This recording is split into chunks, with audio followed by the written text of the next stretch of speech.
Hey, how's it going, everyone? It's Colin Heim with US Virgin Islands Chess again, and as promised, we have another game from December 5th here.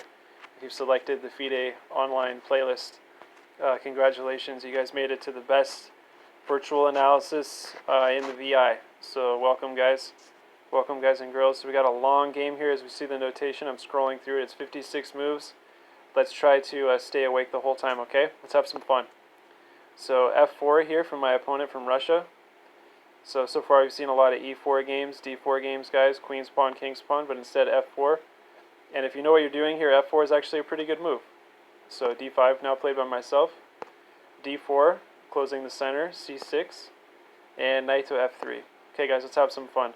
Bishop to G4 now, attacking that kingside horse there that just got developed, E3 and E6. Okay, guys, let's follow along here, H3. Bishop drops back to F5 now. And bishop to D3. And in this position, guys, my opponent offered a draw. Right? It said, all of a sudden it came up on the screen, it said, would you like to accept a draw offer? And I said no. I just continued play, meaning that I would not accept the draw offer, as there's really no point. So guys, here in this position, your instructor did not take. Okay, instead we see, according to the notation here, a little least recommended move by the engine, but yeah, just queen to F6. And after bishop captures, queen into F5, queen to D3, my opponent here offered another draw, and I said no, you're going to have double pawns here on the D file, and you're going to have to live with it. So this is exactly what happened now. All moves played in the game, guys. Of course, bishop B4, bishop to D2, blocking, knight to A6. Now it's saying that if you want to capture, I'll just capture back with the knight.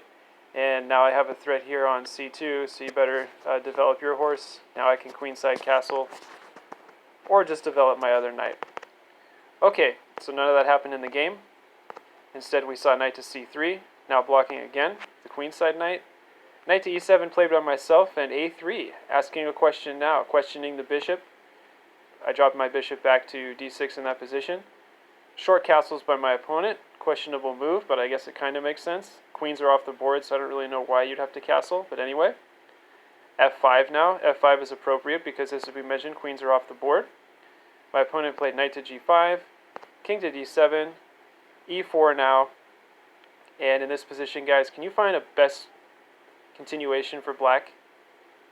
Okay, we already know that F7 square is very weak now. That's probably going to be black's next move. H6 is actually the best move, and then my opponent played the best move in the position, guys. Congratulations if you found knight to F7, attacking the H8 rook, swinging the rook over to F8 now, rook H F8, knight captures on D6, king recaptures, and E5 check. Okay, so white has the center dominated, and now it's forced to move my black king here, backwards. So after bishop to E3 and now rook A to C8. Rook A to C8 is a good move.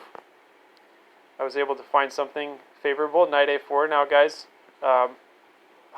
Thinking about hopping now to C5. And that was why, guys, I played B5. Of course, guys going to asking if this is what white's continuation, what he or she wanted. And that's exactly what happened. We saw an exchange on C5. And now the blockade is coming. There's going to be no more advancements for any pawns, as we see, guys. Each team still has 8 pawns in the game. So this is a very special game, guys, to look at. We're going to go through some more tactics here. We're only about 4 minutes in, almost halfway through the match.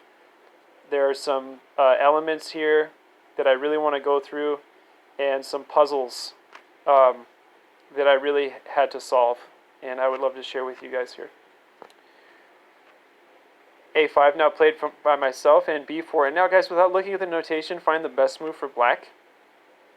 Find the best move for black. Intermediate, beginner level, guys. Just push that next pawn, right? I know it's encouraging to take here, but if you just decide to push A4, now look, none of the pawns are going anywhere. Do we see that, guys? None of the pawns.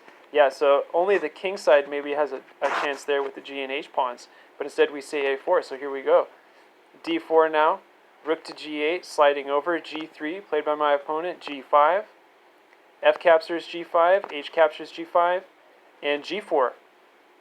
And this is exactly what I wanted, guys. So find the best move for black in this position after I give you a couple seconds. Pause the video. Very instructional, guys. Yeah, just push F4.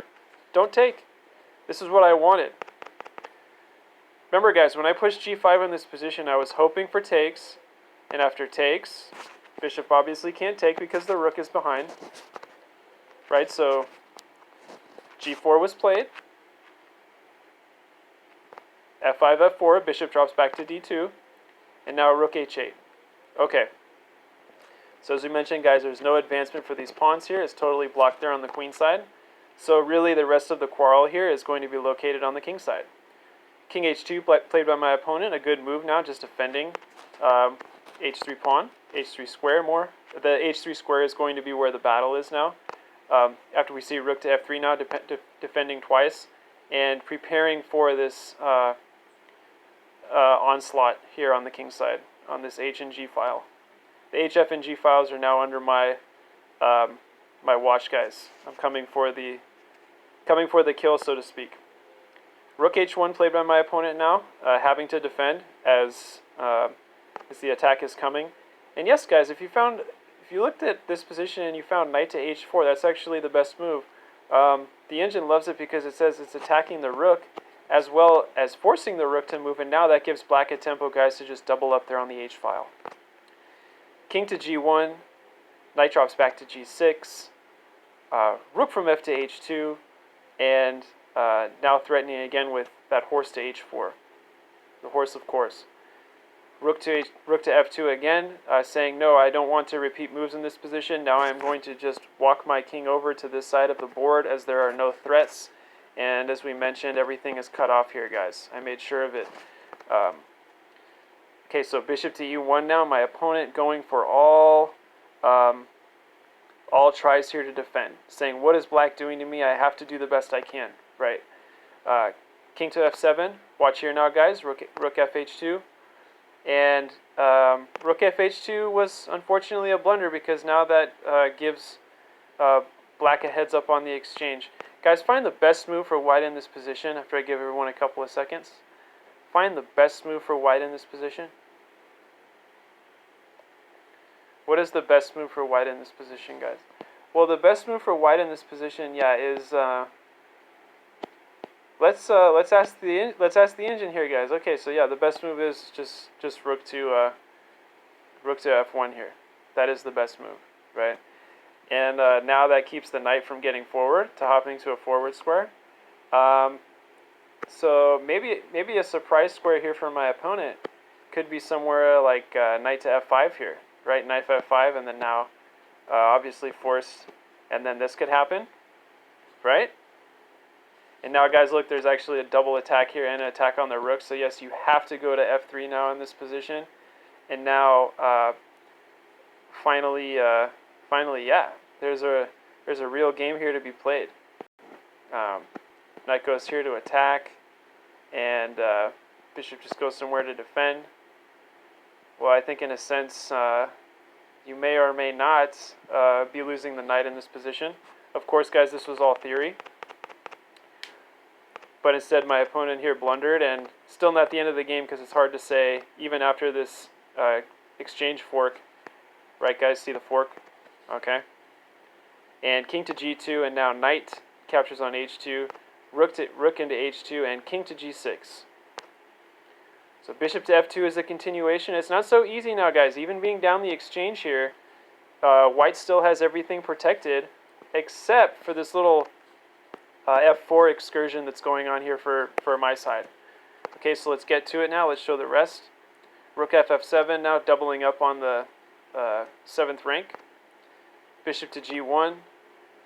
Rook to H6 and bishop to F2 now doubling up on the H file. There's got to be a way through here, guys. Right? Did we spot this move? Did we spot the best move in the position, guys? If you guys spotted F3, congratulations. Can you guys see what happens now if king captures after this? Right? Did we see this? And now black is absolutely winning.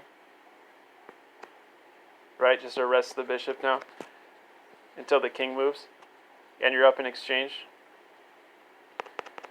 Okay, good eyes, guys. Well done. Well done. Good eyes. Okay, so we saw bishop f2, king goes back to g2, and that's why my opponent, guys, in this position did not capture. He did not capture in the position. He went to g3. Okay, and rook to f7. Now defending. And bishop to g1, I guess you have to play something. Right, maybe now he wants to get his rook over to f2 to defend again, which would make sense. But now comes rook into f4, guys, and rook into f4 is great now because the g5 pawn is covering the f4 square and now attacking the rook and now dropping back. Actually, in this position, guys, I could have just played...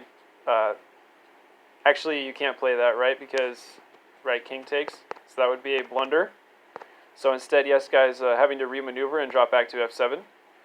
Bishop to f2, rook to h8, bishop to e3 again, now doubling up on the f-file. So guys, this was a real maneuver. Like I mentioned earlier, this was a puzzle.